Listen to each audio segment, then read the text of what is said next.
Hey guys, it's Kayla. And I'm Mark Allen. And this is our channel. Here we talk about all things Disney as well as how to plan your Walt Disney World vacation. And today we are talking about why we rope drop. So if that interests you, hit that subscribe button and stay tuned.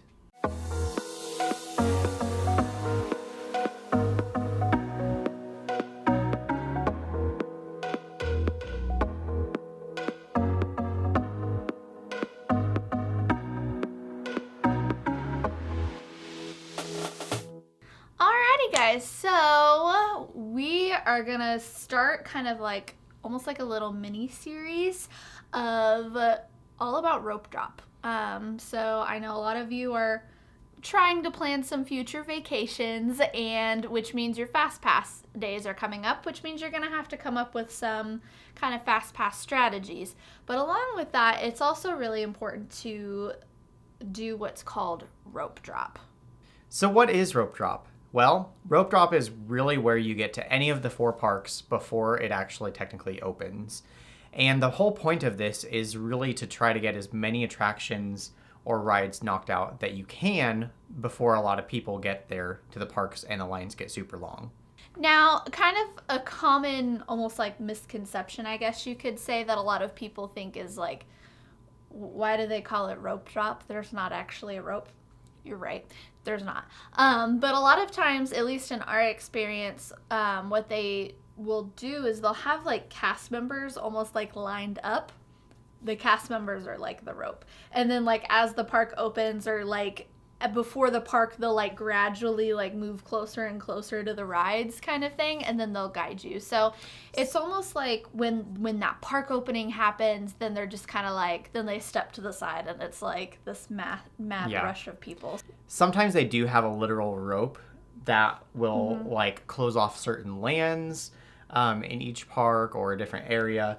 So sometimes they do have ropes. Yeah, so don't get confused by that term. It doesn't necessarily mean you need to be looking for a rope. It's just what they call getting to the parks before they open. So why should you rope drop? I mean, you're on vacation. You don't want to get up early to go to a park. I mean, why should we do that? Well, there are a few reasons why we personally like to rope drop and why we do encourage you to rope drop if you can.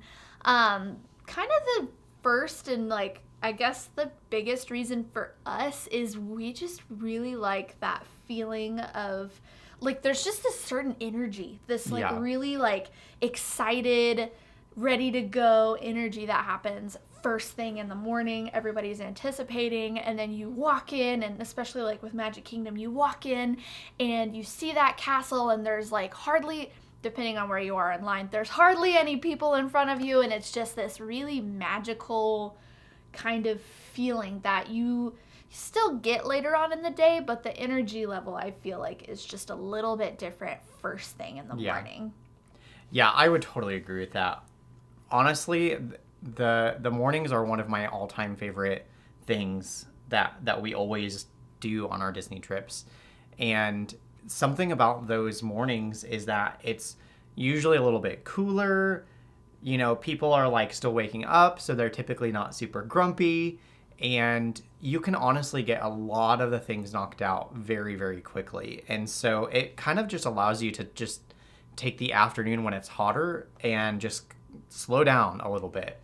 Well, that's a really good tip too, is that if you are able to get a lot of things knocked out in the morning, the afternoon is left for if you want to go back to your resort and relax, or if you want to spend that time maybe seeing more shows or going shopping or doing like more like a longer like dining reservation, things like that. You have that free time where you don't feel like you're eating up a bunch of your time doing that when you should be riding rides or whatever, because you already did all of that in the morning. Now, obviously, one of the biggest advantages of doing rope drop is that you are able to knock out some of those really big, long line attractions earlier in the day with less of a wait time.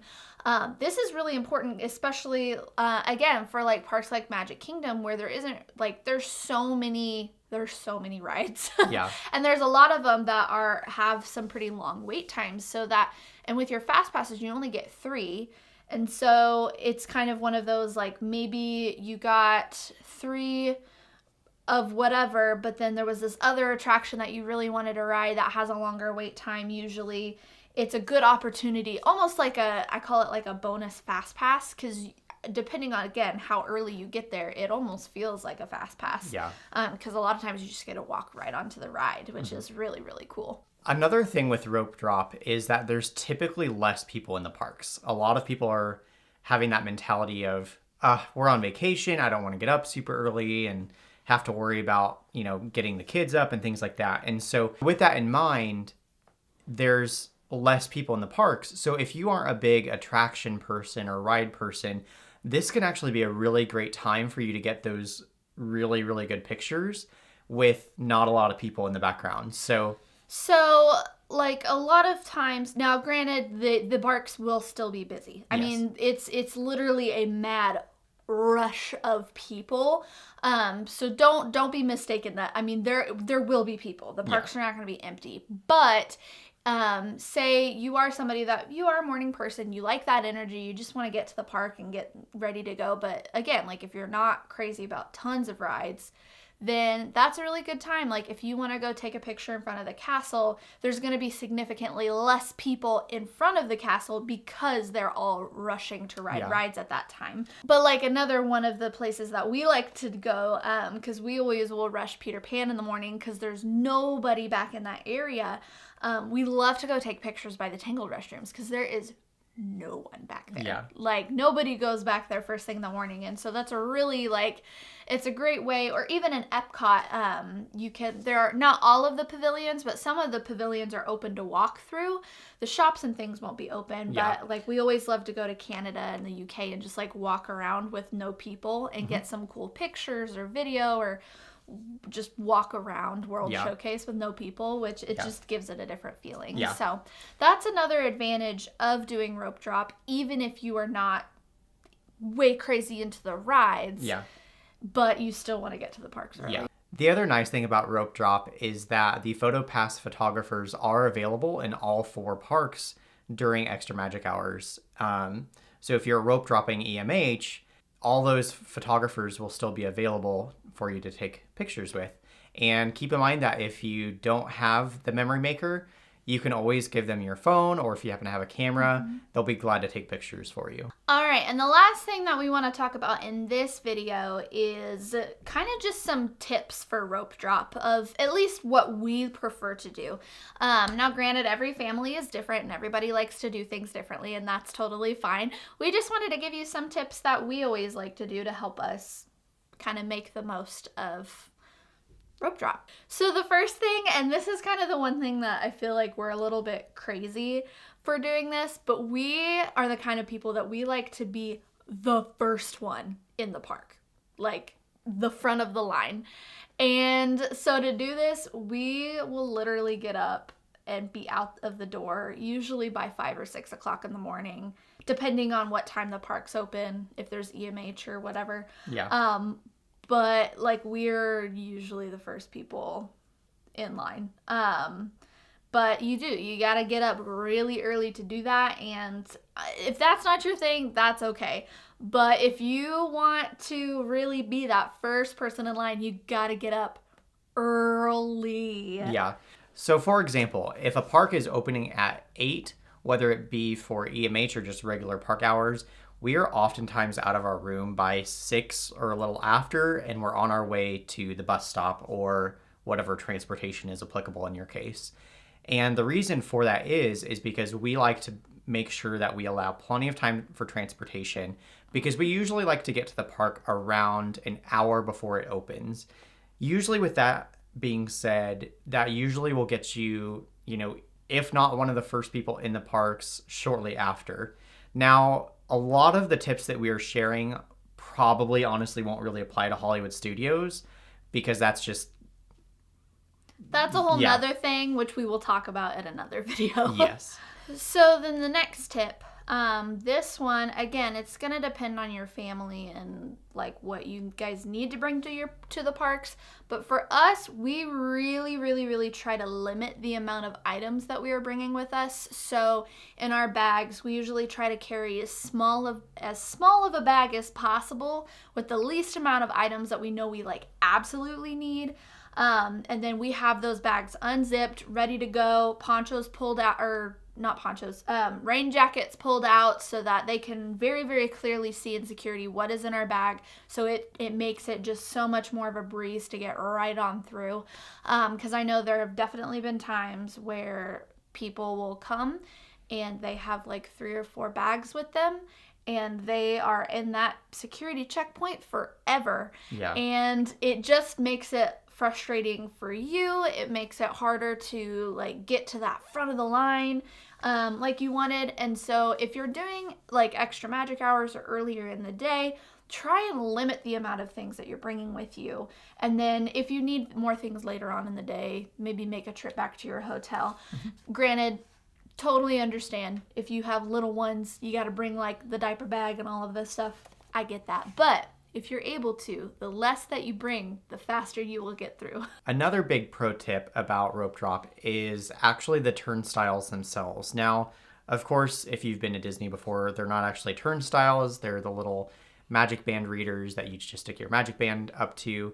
Now, another thing that I've noticed throughout park opening is that people don't realize that there's 2 sides to both the security tables when you're doing the bag check and actually at the turnstiles themselves. So there's 2 sides on each security table, and there's two sides on each turnstile, if you will. Not only that, but at the turnstile, there's the 2 sides, but then you also have 2 scanning locations. Yeah, there's a front one and a back one. Yeah, on each of those. Mm-hmm.